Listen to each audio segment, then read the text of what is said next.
ম্যাচে 3টাই হারলো বাংলাদেশ।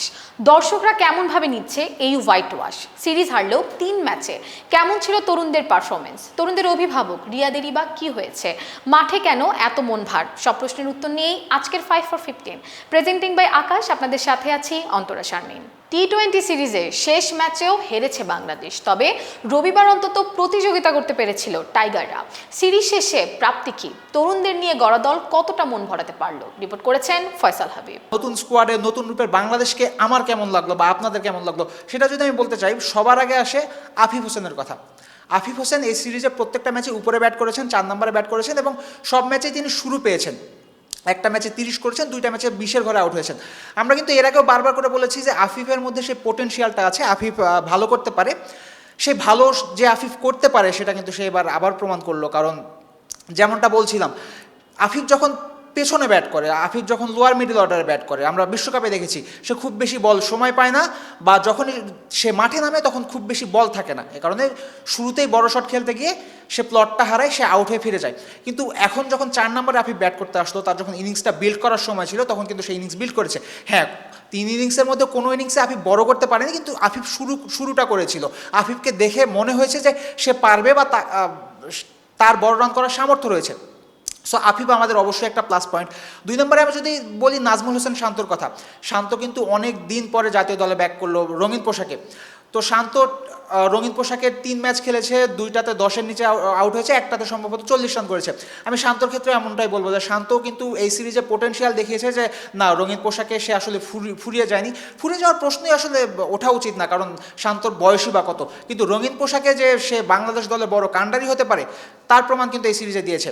আর আমার মনে হয় শান্তকে যদি সাকিব আল হাসান ব্যাক করেন, সাকিবকে যদি 3-এ খেলাতে হয়, তাহলে শান্ত কিন্তু বাংলাদেশ দলের ওপেনিংয়ে একটা লং টার্ম সলিউশন হইতে পারে। কারণ শান্তকে আমরা সবাই জানি বিসিবি সবচেয়ে বেশি ইনভেস্ট যেসব প্লেয়ারদের উপর করেছেন তাদের মধ্যে একজন শান্ত। আর শান্ত কিন্তু এই সিরিজে তার কিছুটা হলেও প্রমাণ দিয়েছেন যে বিসিবির ইনভেস্টমেন্ট খুব ভুল ছিল না। তিনি টি-20 খেলতে পারেন, তিনি রঙিন পোশাকের খেলা খেলতে পারেন, এবং এই সিরিজেও দ্বিতীয় ম্যাচে তিনি তার প্রমাণ দিয়েছেন। এরপরে যদি আমরা বলি আমিনুল ইসলাম বিপ্লবের কথা, লেগ স্পিনার নিয়ে হাহাকার বাংলাদেশ দলের কত দিনের, মানে কত নিয়ম করা হয়েছে লেগ স্পিনার খেলানোর, ঘরোয়া লিগে বাধ্যতামূলক করা হয়েছে লেগ স্পিনার খেলানোর, কিন্তু ন্যাশনাল দলে এসে আসলে লেগ স্পিনার খেলানো হচ্ছিল না। সেখানে যখন বিপ্লব 3 ম্যাচই খেলেছেন, প্রথম ম্যাচে বল করার সুযোগ পাননি, পরের 2 ম্যাচে বল করেছেন, ভালো বল করেছেন।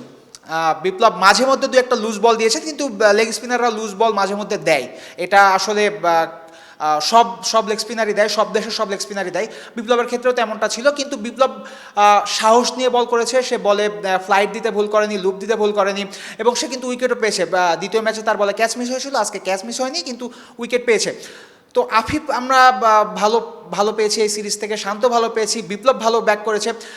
আর যে পেসারদের কথা যদি আমি আসি, পেসার তাসকিন তো দীর্ঘদিন ধরে ভালো করে যাচ্ছেন। তাসকিন আমাদের সাদা বল লাল বল সব কিছুতে আসলে আসার সবচেয়ে বড় নাম হয়ে যাচ্ছেন তাসকিন। এই সিরিজেও কিন্তু দুর্দান্ত বল করেছেন তাসকিন, কিন্তু প্রথম স্পেলে সুন্দর বল করেছেন, এবং সামনে টেস্ট সিরিজ আছে। তো এই টি-20 সিরিজে যে তাসকিন ভালো করেছে, সেটা কনফিডেন্সটা অবশ্যই টেস্ট সিরিজেও সে বয়ে নিয়ে যাবে, এবং টেস্ট সিরিজেও ভালো করবে বলে আমি অন্তত আশা রাখছি। আজকে শহীদুল সে ডেবিউ করেছে। শহীদুল কিন্তু তার 3য় ওভারটা কিছুটা মার খেয়েছিল, সে 2টা ছক্কা খেয়েছিল 3য় ওভারে, কিন্তু 4র্থ ওভারে কিন্তু প্রেশারের মধ্যে দারুণ বল করেছে। একটা নো বল ফ্রি হিট দেওয়ার পরও ওভারে 7 রানের বেশি খায়নি। তো শহীদুলকেও কিন্তু যদি নিয়মিত ম্যাচ খেলার সুযোগ নাও পান, যদি 3জন পেসার খেলেন মুস্তাফিজ, শরীফুল আর তাসকিন, সেক্ষেত্রেও কিন্তু শহীদুলকে আমি অন্তত বলবো এখন থেকে নিয়মিত স্কোয়াডের সাথে রাখা হোক। আর শহীদুল আজকে আমাকে অন্তত খুশিই করেছে। আমি বলবো না শহীদুলের পারফরমেন্স দেখে আমি অন্তত বেজার হয়েছি বা আমার হয়তো অন্তত মনক্ষুণ্ণ হয়েছে, এমনটা আমি বলবো না। শহীদুল আজকে ভালো বল করেছেন। তো ওভারঅল যদি আমি বলতে চাই, নতুন স্কোয়াড, সব নতুন প্লেয়ার, বাংলাদেশ দলকে ঢেলে সাজানো হচ্ছে। তো এই নতুন প্লেয়ারদেরকে কিন্তু লং টার্ম সুযোগ দিতে হবে, কারণ আমরা জানি 2022 সালে আরেকটা বিশ্বকাপ আছে, সেই বিশ্বকাপের আগ পর্যন্ত লং টার্ম সুযোগটা দিতে হবে। আর তাদের সারা বছর যদি পারা যায় প্র্যাকটিসের মধ্যে রাখতে হবে, কারণ অস্ট্রেলিয়া বিশ্বকাপ 2022 সালে, অস্ট্রেলিয়ার বাউন্ডারিগুলো অনেক বড় বড়, সেখানে কিন্তু গ্যাপ বের করতে হবে, দৌড়ে রান নিতে হবে, বা বড় শট খেলার প্র্যাকটিস করতে হবে। এই জিনিসটা নতুন প্লেয়ারদের মধ্যে রাখতে হবে। আর আমি আরেকটা ছোট্ট উদাহরণ দিতে চাচ্ছি, সেটা হলো যে নতুন প্লেয়াররা ইনিশিয়ালি হয়তো বা খারাপ করবেন, শুরুতে হয়তো বা আপনারা নতুন প্লেয়ারদের খেলা দেখে তাদের উপর মনক্ষুণ্ণ হবেন, তাদের সমালোচনা করবেন, কিন্তু তারা যখন সময় পেয়ে যাবে, তারা যখন সেট হয়ে যাবে, তারা ভালো করবে। এর গ্যারান্টি কিন্তু আপনারা পেতে পারেন শ্রীলঙ্কাকে দেখলে। শ্রীলঙ্কার যখন একসাথে সব সিনিয়ররা অবসর নিয়ে নিল, শ্রীলঙ্কা কিন্তু একেবারেই যাচ্ছে তাই একটা দল হয়ে গেছিলো। কিন্তু শ্রীলঙ্কাকে এই বিশ্বকাপে আপনারা যারা দেখেছেন তারা জানেন, শ্রীলঙ্কা কিন্তু খুবই ভালো একটা দল হয়ে খেলেছে, এনার্জেটিক ছিল।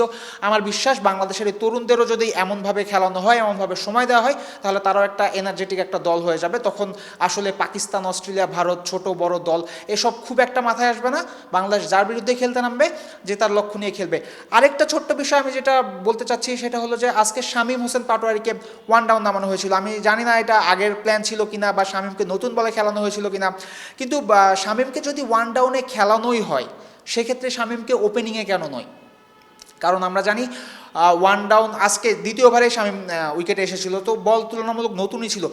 যদি সে 3 নম্বরে খেলতে কমফোর্টেবল হয়, তাহলে শামীমকে ওপেনিংয়ে খেলানো যেতে পারে কিনা। কারণ শামীম বিশ্বকাপে যেমনটা খেলেছে বা জিম্বাবুয়ে সিরিজের 2টা ম্যাচ যেমন খেলেছিল জিম্বাবুয়ে সফরে, বা আজ যেমন খেললো, শামীমের জন্য কিন্তু এই দলে একটা জায়গা বের করতেই হবে। শামীম একজন impact player, Shamim match change করতে পারেন। সেই ক্ষেত্রে তাকে যদি ওপেনিংয়েও ট্রাই করানো হয়, যেহেতু ওপেনিং আমাদের একটা মিউজিক্যাল চেয়ারের মতো চলে, ওপেনিংয়ে কেউ তেমনভাবে সেট হতে পারেন না, সেক্ষেত্রে শামীম যদি 3 নম্বরে কমফোর্টেবল হন, আমার বিশ্বাস তিনি ওপেনিংয়েও ভালো করবেন। আর এই জুয়াটা কিন্তু টিম ম্যানেজমেন্ট খেলতেই পারে, কারণ দলের খারাপ সময়ে অনেক জুয়া যদি লেগে যায় কাজে, সেক্ষেত্রে কিন্তু দলের মোরাল চেঞ্জ হয়ে যায়, দলের রেজাল্ট চেঞ্জ হয়ে যায়। সেক্ষেত্রে শামীমকে আপকামিং সিরিজগুলোতে সামনে একেবারে টপ অফ দি অর্ডার ওপেনিংয়ে খেলানো যেতে পারে কিনা, এটাও কিন্তু টিম ম্যানেজমেন্ট ভেবে দেখতে পারে।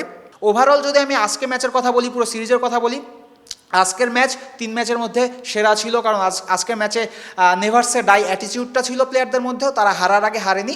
আর আমার বিশ্বাস নতুন দল, তরুণ দল হওয়ার এই একটা প্লাস পয়েন্ট, তারা মাঠে সবসময় এনার্জেটিক থাকে, তারা ফিল্ডিংয়ে সবসময় ইলেকট্রিক থাকে, হারার আগে তারা কখনো হারে না। তাই আজকের ম্যাচ হেরে গেছে বাংলাদেশ, 3 ম্যাচের 3টাই হেরে গেছে। কিন্তু আমি যেটা বলতে চাই, আমার মনে হয় আপনারাও আমার সাথে একমত হবেন, সেটা হলো যে এই তরুণ দলকে যদি পর্যাপ্ত সময় দেওয়া হয়, এই তরুণ দলটা যদি আন্তর্জাতিক অ্যারেনায় সেট হয়ে যায়, আন্তর্জাতিক অ্যারেনার সাথে খাপ খেয়ে নিতে পারে, সেক্ষেত্রে এই দলটা একসময় বাংলাদেশের ইতিহাসের সেরা টি-20 দল হতে পারে বলে আমার বিশ্বাস। 2-1টা জায়গায় হয়তো বা চেঞ্জ দরকার, সেটা আমরা বারবার বলি, দর্শকরা আপনারাও দাবি তোলেন এই 2-1টা জায়গায় চেঞ্জ হওয়া দরকার। এই 2-1টা জায়গা যদি টিম ম্যানেজমেন্ট ধরতে পারে, 2-1টা জায়গা যদি চেঞ্জ হয়, আর এই সেট অফ প্লেয়ারকে যদি লং টার্মের জন্য প্ল্যানিংয়ের মাধ্যমে রাখা হয়, লং টার্ম যদি প্র্যাকটিস করানো হয়, আমার বিশ্বাস বাংলাদেশ ভালো করবে। আজকে বাংলাদেশ হারার পরে আমি আপনাদের সামনে এসেছি, আপনাদের সাথে কথা বলতে এসেছি, কিন্তু আমার বিশ্বাস এই দলটা যদি লং টার্ম থাকে, আরেকদিন কোনো দিন বাংলাদেশ জেতার পরে আমি আপনাদের সাথে কথা বলতে আসবো, হাসি মুখে কথা বলতে আসবো। ফয়সাল হাবিব, অলরাউন্ডার। পাকিস্তানের বিপক্ষে হোয়াইট ওয়াশের দায় অনেকটা অধিনায়ক রিয়াদের উপরে বর্তায়। দল ভালো করছে না, রিয়াদও ব্যর্থ হচ্ছেন। রিয়াদের সমস্যা কোথায়, তাই জানাচ্ছেন আফনান পিয়াল। অল্প শোকে কাতর, অধিক শোকে পাথর। বাংলায় প্রবাদের মতোই হয়েছে বাংলাদেশের টি-20 ক্যাপ্টেন মাহমুদুল্লাহ রিয়াদের অবস্থা। দল জিতছে না, ব্যাটে রান নাই, পাশে সিনিয়র সঙ্গীরাও নাই। রিয়াদ যেন নিঃসঙ্গ এক শেরপা। পঞ্চপাণ্ডব শব্দটা বোধ হয় সবশেষ 5 বছরে বাংলাদেশের ক্রিকেট অভিধানের সবচেয়ে বেশিবার ব্যবহৃত হওয়া শব্দ। মাশরাফি, সাকিব, তামিম, মুশফিক, রিয়াদ, সিনিয়র 5 ক্রিকেটারের মাত্র একজন অ্যাভেইলেবল পাকিস্তানের বিপক্ষে ছোট ফরম্যাটে। সেই রিয়াদ নিজেকে বড্ড একা ভাবতেই পারেন, যেন হারাধনের 5 ছেলে রইল বাকি এক। মাঠে তামিম, সাকিব, মুশফিকদের রিয়াদ কতটা মিস করছেন কে জানে। তবে বডি ল্যাঙ্গুয়েজ বলছে কোথাও একটা শূন্যতা অনুভব করছেন। সে শূন্যতা পূর্ণ হয়নি, বরং আরও শূন্যই হয়েছে। দল হারের পর হারছে, ব্যর্থতার শোকেইসে আটকা পড়ছেন রিয়াদ নিজেও।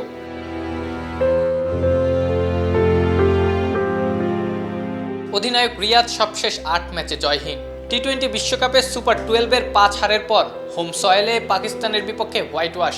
20 ওভারের ক্রিকেটে ভালো করার যে প্রত্যয় দেখিয়েছিল টিম টাইগার্স, সেটা তো ক্ষুণ্ণ হয়েছেই। উল্টো ঘরের মাঠে রিয়াদ বাহিনী যে প্রতাপশালী দল হয়ে উঠেছিল, তাতেও আসলে ভাটা পড়েছে।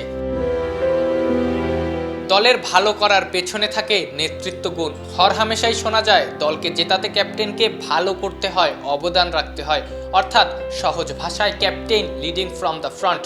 সেই কাজটাই আসলে রিয়াদ পারছেন না। চেষ্টা করছেন, কিন্তু কিছুতেই যেন কিছু হচ্ছে না। রিয়াদ ক্রিজে আসছেন, খানিক বাদে আবার চলে যাচ্ছেন। সবশেষ কয়েক ম্যাচে এটাই যেন নিয়তি। পাকিস্তানের বিপক্ষে সিরিজে 3 ম্যাচে করেছেন 31 রান, গড় আর স্ট্রাইক রেট দুটোই সাদামাটা। গণমাধ্যমে আসা ব্যক্তিগত সমস্যার গুঞ্জন সংবাদ সম্মেলনে এসে ক্ষোভ ঝেড়ে সমালোচনায় পড়া, টিম বন্ডিং ভেঙে যাওয়ার গুজব, দলের ভেতরের অস্থিরতা, সবকিছুই যেন রিয়াদের কাছে মরার উপর খাড়ার ঘা মনে হচ্ছে। রিয়াদের ভাবনায় হয়তো আছে সেটাই, তবে এত সমস্যার ভেতরে আসল সমস্যাটা যে কোথায় হচ্ছে সেটাই হয়তো রিয়াদের মূল ভাবনা। আফনান পিয়াল, অলরাউন্ডার। ডিশ লাইনের মতো যখন তখন বিদ্যুৎ যাওয়ার সমস্যা আকাশে নাই। বাসায় বিদ্যুৎ থাকলে টিভিতেও চলবে আকাশ। তাহলে কবে নিচ্ছেন আকাশ? ও ভাই মারো মুঝে মারো। পাকিস্তানি সাপোর্টার মোমিন সাকিবের ভাইরাল এই অভিব্যক্তি কে না জানেন। রবিবার বাংলাদেশের হারের পর ফাঁকা মিরপুরে অলরাউন্ডারের সাথে পাকিস্তানের এই সাপোর্টারের মতোই একজনের সাথে কথা হয়েছে অলরাউন্ডারের, যিনি বাংলাদেশের হারে একেবারেই মুষ্টে পড়েছেন। বিস্তারিত দেখে আসুন রিপোর্টে। টিম বাস তখন মিরপুর ছেড়েছে। অন্যদিকে শেষ টি-20তে স্কোয়াডে ডাক পাওয়া কামরুল ইসলাম রাব্বি মাঠ ছাড়লেন পায়ে হেঁটে। একটা গাড়ি পর্যন্ত জুটল না তার। টিম বাস আর রাব্বির গন্তব্য ভিন্ন হতে পারে, তবে ন্যাশনাল ক্রিকেটারের পায়ে হেঁটে মাঠ ছাড়ার এই ছবিটা খুব অবাক করে।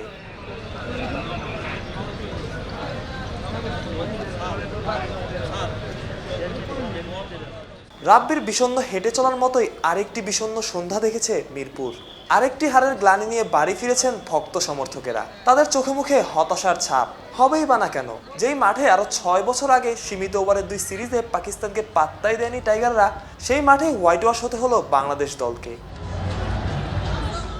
অর্ধযুগে বাংলাদেশ দল যতটা গিয়েছে তার চেয়ে হয়তো পিছিয়েছে বেশি। তবুও বাংলাদেশের মানুষ টাইগারদের সমর্থন দিয়ে গেছেন সবটা দিয়ে। সোমবার কর্মব্যস্ত দিন, টানা হার, তবুও গ্যালারি ছিল দর্শকে পরিপূর্ণ।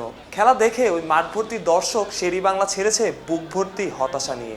অনেক কষ্ট ভাই, কি দেখাবো আর, মনের কষ্ট। লাস্ট মুহূর্তে ভাবছিলাম যে জিতেই যাব, কিন্তু পারলাম না। অবশেষে আমরা ব্যর্থতা নিয়ে বাড়ি ফিরছি। 10 রান শর্ট ছিল, আর 10 রান অ্যাড করতে পারলে আরো ভালো ফাইটিং স্কোর হইতো। মানে আমরা কই আমি বুঝাইতে পারবো না ভাই, যতটুকু হতো সামরার মানে কি কমু, মানে কোয়ার কোনো ভাষা নাই এই ভাই, আর কি বলবো।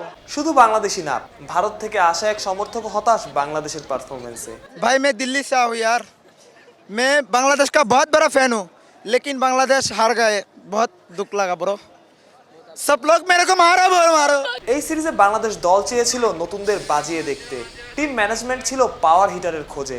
নতুন প্ল্যানে কতটা সফল টিম ম্যানেজমেন্ট? তরুণদের মধ্যে 2-1 বাদে আর কারো পারফরমেন্স আমার কাছে একটুও ভালো লাগে না। পারফরমেন্স আরও ভালো আশা তো আমরা অবশ্যই করি। আমরা এই যে পর্যায়ে আসছি বাংলাদেশ টিম, ডেফিনেটলি আমাদের সিরিজ এটা আরও হোম গ্রাউন্ডে আমাদের অ্যাডভান্টেজ ছিল, আমাদের ডেফিনেটলি আরও ভালো পারফরমেন্স হওয়ার। হতাশা রাখ সবকিছুর পরেও সমর্থকেরা বলছেন তারা থাকবেন বাংলাদেশের পাশে। তাদেরও বিশ্বাস খুব দ্রুতই টাইগাররা ঘুরে দাঁড়াবে। মনে কোনো কষ্ট নাই, আবার হবে, সামনে সময় আছে, সামনে আরো ইনশাআল্লাহ হারলো বাংলাদেশ, জিততো বাংলাদেশ ইনশাআল্লাহ। এমন অনেক সন্ধ্যায় গেছে বাংলাদেশের দর্শকরা হাসি মুখে বাড়ি ফিরেছে। বিজয় মিছিল ছড়িয়ে গেছে মিরপুর থেকে গোটা বাংলাদেশে। কবে আসবে পুরনো দিন? খুব দ্রুতই আসবে, সেটাও বলার সুযোগ নাই। আপাতত দিন গুনতে হবে অপেক্ষায়।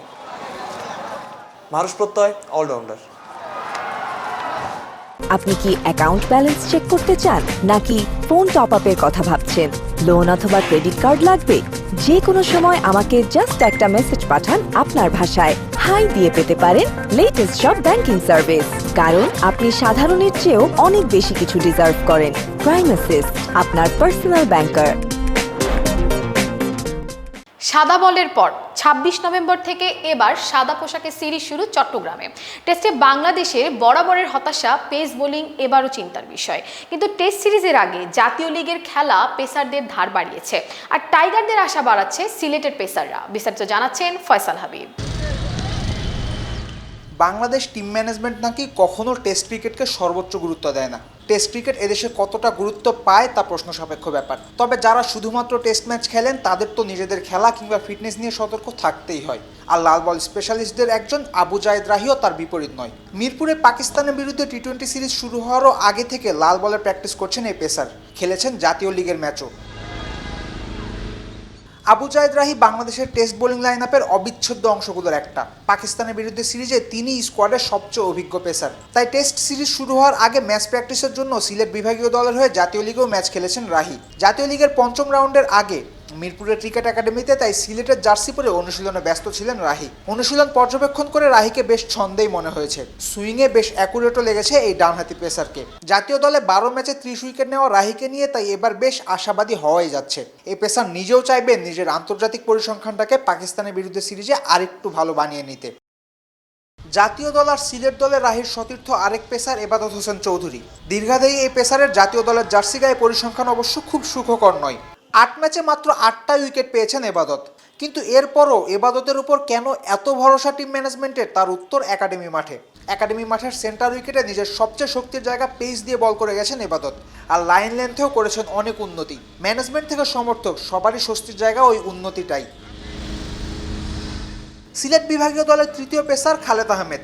নিজের উচ্চতা কাজে লাগিয়ে খালেদ ভালো বাউন্স পাবেন, যা বাংলাদেশ টেস্ট বোলিংয়ে ভ্যারিয়েশন আনবে, এমন ধারণা থেকেই খালেদ জাতীয় দলে ঢুকেছিলেন। কিন্তু ইনজুরিতে ছিটকে যাওয়ার আগে খালেদ বেশি ভরসা জাগাতে পারেননি। 2টা টেস্ট ম্যাচ খেলে নিতে পারেননি কোনো উইকেট। তবে আশার খবর হলো খালেদ সম্পূর্ণ সেরে উঠেছেন ইনজুরি থেকে। বল করেছেন পুরো দমে। যে পেস বাউন্সে খালেদকে আশার আলো ভাবা হয়েছিল সেটাও ফিরেছে ওর বোলিংয়ে। খালেদ জাতীয় দলে আগেও খেলেছেন, কিন্তু পাকিস্তানের বিরুদ্ধে সিরিজে দলে ডাক পাননি। তবে খালেদ না হলেও বাংলাদেশের স্কোয়াডে ডাক পেয়েছেন আরেক সিলেটি পেসার রেজাউর রহমান রাজা। রাহি ইবাদতের সাথে পাল্লা দিয়েই নেটে বল করেছেন রাজা। চলতি জাতীয় লিগেও পেয়েছেন 3 ম্যাচে 12 উইকেট। জাতীয় লিগ বাংলাদেশের ফার্স্ট ক্লাস ক্রিকেটের সবচেয়ে বড় আসর। টেস্ট ক্রিকেটে প্লেয়ার সাপ্লাইয়েরও বড় মঞ্চ এই লিগ। সেখানে দেশের প্রতিভাবান 4 পেসারই জাতীয় লিগে খেলেন একই দলে, যাদের 3জনই সুযোগ পেয়েছেন পাকিস্তানের বিরুদ্ধে টেস্ট সিরিজে। আরও মজার ব্যাপার হলো বাংলাদেশের টেস্ট স্কোয়াডে 3জন পেসারের 3জনই এখন সিলেট বিভাগের। বাংলাদেশ ক্রিকেট বোর্ড তাই সিলেট বিভাগীয় দলকে একটা ধন্যবাদ দিতেই পারে। ফয়সাল হাবিব, অলরাউন্ডার। টি-20তে হোয়াইট ওয়াশের দিনই ঘোষণা করা হয়েছে বাংলাদেশ টেস্ট দল। 20 ওভারের দলে চমক ছিলেন আকবর আলী, আর টেস্ট দলে চমক একের বেশি। টি-20 সিরিজে ধবল ধোলাইয়ের রাতেই ঘোষণা করা হলো পাকিস্তানের বিপক্ষে 2 টেস্টের জন্য 16 সদস্যের বাংলাদেশ টেস্ট দল। চট্টগ্রামে 26 নভেম্বর থেকে শুরু হতে যাওয়া লাল বলের টাইগার দলে রয়েছে অনেক চমক। সবচেয়ে বড় চমক হিসেবে বলা যায় মাহমুদুল হাসান জয়ের ডাক পাওয়া।